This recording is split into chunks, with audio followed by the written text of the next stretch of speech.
여러분 안녕하세요. 블링블링 블랙입니다. 요즘 미국 증시가 미쳐서 날뛰고 있습니다. 그런데 어떻게 자세히 보면은 모든 주식이 오르는 건 아니에요. 미국의 다우존스를 보면은 고점 대비 꽤 많이 떨어졌습니다. 고점 36,500포인트를 찍고 지금 스물스물 내려와서 35,870포인트 이 정도를 기록하고 있어요.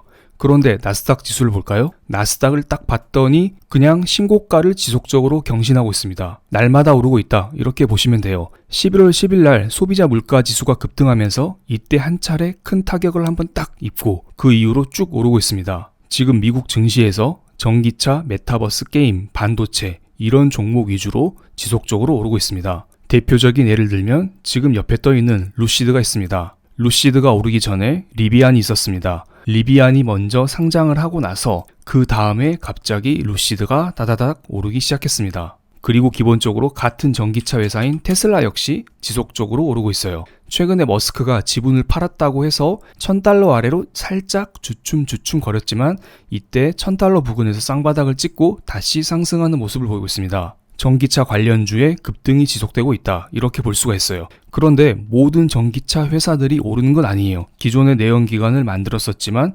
전기차 회사로 변모하고 있는 GM과 포드를 볼게요. GM은 주가가 오르긴 오르지만 막 그렇게 버블이다 이런 느낌은 들지 않죠? 포드도 보겠습니다. 포드 역시 주가가 $20까지 올랐다가 고점에서 그냥 횡보하고 있습니다. 그러니까 전기차 관련주도 오르긴 오르지만 일부 전기차 관련주만 오른다 이렇게 보시면 될 것 같습니다. 또한 이게 중소형주만 오른다 대형주만 오른다 이런 것도 아니에요. 우리 보통 버블 장세라고 하면은 중소형주만 오르잖아요. 예전에 닷컴 버블 때 코스닥이 3,000까지 갔습니다. 코스닥에는 중소형주 위주로 상장이 되어 있잖아요. 보통 중소형주가 세력들이 컨트롤하기 쉽기 때문에 이렇게 가벼운 중소형주들이 많이 오르곤 합니다.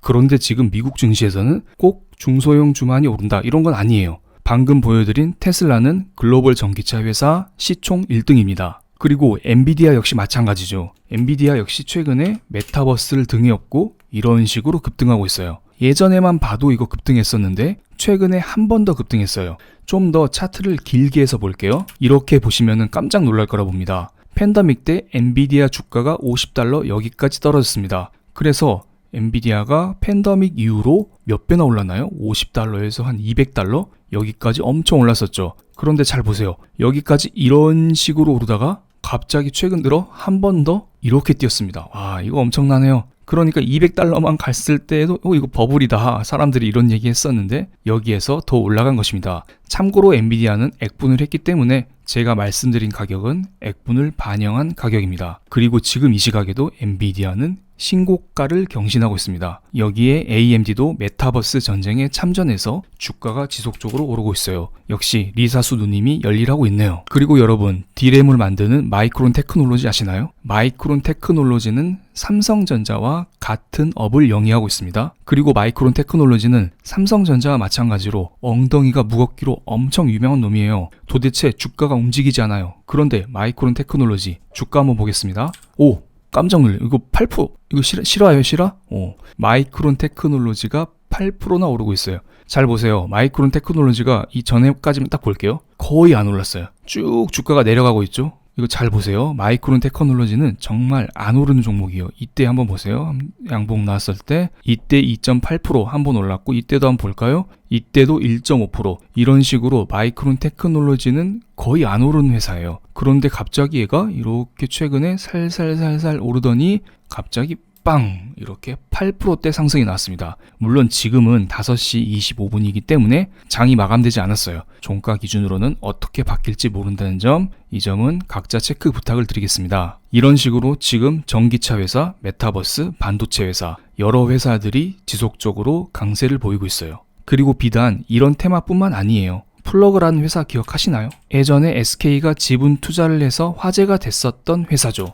플러그도 과거 작년 말 올해 초 주가 상승이 미친 듯이 나왔었습니다. 과거 6월 달만 해도 플러그가 한 $4 이 정도 했었죠. 그러다가 $75까지 올해 초에 이렇게 10배 이상 올라갔던 저력이 있었던 종목이에요. 그런데 최근에 플러그라는 수소 관련 회사도 스물스물 올라오고 있습니다. 그러니까 지금은 메타버스 전기차 여기에서 시작을 해서 반도체, 수소, 신재생 여기까지 점점 확장되어 가고 있는 글로벌 버블 시대다. 이렇게 말씀을 드릴 수가 있겠습니다. 그래서 많은 사람들이 이러한 버블에 대해서 엄청난 걱정을 하고 있습니다. 원조 채권왕으로 알려진 빌 그로스, 이분은 중앙은행의 저금리 정책 때문에 투자자들 위험한 황홀경 이런 말을 했습니다. 그러니까 작년 3월달 코로나 경제 위기가 땅 터지자 연준은 금리를 0%로 떨궜습니다. 그리고 나서 코로나19 국면에서 강한 회복에도 불구하고 연준은 여전히 경기 부양에만 치중하고 있다. 즉 테이퍼링과 금리 인상을 너무 천천히 하고 있다. 이렇게 경고를 날리고 있습니다. 지금의 저금리는 저축하는 사람들에게 고통이다. 자본주의 저축 투자 의존 체계를 다 무너뜨렸다. 이러한 진심 어린 걱정을 하고 있습니다. 그런데 이 사람은 무슨 폭락이 온다 이렇게 막 외치는 건 아니에요. 기사를 좀 더 아래쪽으로 내려가 볼게요. 맨 아래쪽 문단을 보겠습니다. 빌 그로스는 여러 부작용에도 불구하고 중앙은행이 통화정책 긴축 전환이 빠르게 이루어질 가능성을 낮게 봤습니다. 왜냐하면 긴축을 하게 되면 경기 충격이 오기 때문이죠. 지금 코로나로부터 경기 회복 단계이긴 하지만 코로나가 완전히 끝난 건 아닙니다. 지금 독일은 확진자 수가 사상 최대치라고 해요. 이 문제는 다음 영상에서 제가 다뤄드리겠습니다. 이것 때문에 지금 증시의 주도주가 바뀔 수도 있기 때문이죠. 다시 한번 좀 더 빌 그로스 이야기를 볼게요. 중앙은행은 강하게 긴축 정책을 하지 못할 것, 파월은 금융시장이 포로가 되었다. 그러면서 그는 파월 의장이 양적 완화 규모를 서서히 줄이고 내년 기준금리 인상도 천천히 이뤄질 것, 이렇게 예상을 했습니다. 이렇게 되면 지금의 버블 장세도 조금은 더 유지될 가능성이 있긴 있을 거라 봅니다. 하지만 이러한 버블 장세에 대해서 강력한 경고를 날리고 있는 사람도 있어요. 최근에 있었던 일입니다. 제이슨 퍼먼 하버드 교수, 이런 분이 계시는데 이분은 테이퍼링 속도를 높여서 3월까지 끝내야 된다고 했어요. 연준은 내년 중반까지 끝낸다고 했는데 이분은 그걸 당겨서 3월까지 끝내야 된다고 했고, 테이퍼링이 끝나고 나자마자 2022년 상반기 금리 인상을 해야 된다. 그리고 내년도에 한 번이 아니라 3번까지 금리를 인상을 해야 된다. 이런 주장을 하고 있습니다. 지금 물가 상승 속도가 너무 강력하고 자산 버블이 심하기 때문에 이를 좀 억제시켜줄 필요가 있다. 이것을 지속적으로 말하고 있는 것입니다. 물론 빌 그로스냐 퍼먼 교수냐 어떤 사람의 의견이 맞는지 이건 알 수가 없어요. 하지만 우리는 확실한 것은 여러 가지 지표를 통해서 지금 버블이 어디까지 진행이 됐는지, 얼마나 더 오를지 이것을 알 수가 있다는 것입니다. 한 번씩 체크를 해보겠습니다. 그럼 이러한 버블 징조를 조금 더 파악할 수 있는 두 가지 지표만 체크하고 영상을 마무리하겠습니다. 두 가지 지표를 체크하기 전에 10년 기대 인플레이션을 보겠습니다. 앞으로 10년 동안 물가가 어떻게 될지 이것을 예상하는 지표인데요. 2008년 서프라임 경제 위기가 터졌을 때 10년 기대 인플레이션은 뚝 떨어졌습니다. 당연히 경제 위기 같은 게 오면은 기대 인플레이션은 뚝 떨어집니다. 반대로 경기 회복 혹은 물가 상승이 나타나게 되면 10년 기대 인플레이션 수치는 올라가죠. 그래서 코로나 경제 위기 때에도 이렇게 10년 기대 인플레이션이 뚝 떨어졌었죠. 하지만 최근 보세요. 최근 10년 기대 인플레이션이 이런 식으로 올라갔습니다. 거의 최대치를 기록하고 있어요. 2008년 코로나 경제 위기 이전보다 높은 수치입니다. 그만큼 지금은 물가가 많이 뛰고 있다. 향후 미래 물가 상승에 대한 기대값이 너무 높다. 이렇게 말씀드릴 수가 있습니다. 그렇기 때문에 우리가 지금 가장 중요하게 봐야 될 것은 금리 인상이에요. 연준에서는 분명히 실제로 금리 인상을 하든 하지 않든 말로써 금리 인상을 꺼내면서 시장의 버블을 조금씩 진정시킬 가능성은 없지 않아 있습니다. 그래서 이런 게 나오면은 봐야 될 지표 두 가지를 체크해 보겠습니다. 첫 번째는 변동성 지수인 빅스입니다. 변동성 지수 빅스는 코로나 경제 위기 때 거의 90까지 올라갔었죠. 그런데 이게 한 방에 90까지 올라가지 않아요. 코로나 경제 위기가 오기 전에도 처음에 20대로 올라갔다가 30, 40, 50, 60 쭉쭉 올라가다가 90까지 올라간 거예요. 그런데 지금 볼게요.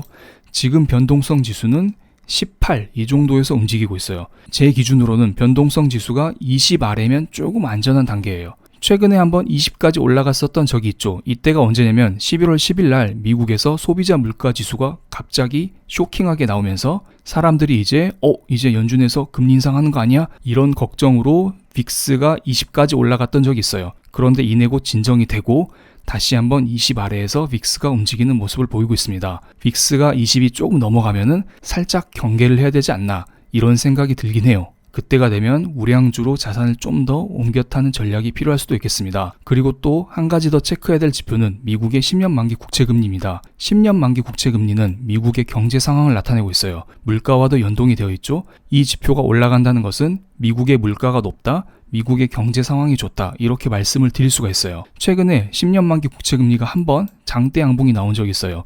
이때도 역시 미국의 소비자 물가 지수가 높게 나왔던 그때입니다. 물가가 너무 높게 나오자 10년 만기 국채금리도 연동이 되어서 같이 빵 뛰었죠. 그리고 며칠 동안 10년물 국채금리가 이렇게 오르다가 전 고점을 뚫지 못하고 다시 지금 꼬꾸라지고 있어요. 물가가 너무 오르니까 경기 둔화가 발생하고 있는 것입니다. 그리고 금리 인상 가능성이 조금씩 나오면 이것 또한 경기 둔화 요소이기 때문에 경제가 강력하지 않는 한 금리 인상은 쉽지 않을 것이다. 이렇게 보고 있습니다. 방금 빌 그로스의 말과 약간 일치하는 모습을 보이고 있네요. 어쨌든 여러분들은 버블 장세에서 수익을 잘 내시면서 또한 한편으로는 이러한 경제 지표를 잘 체크하면서 혹시나 모를 리스크에 대비하시기 바랍니다. 그럼 오늘 영상 여기서 마치겠습니다. 감사합니다.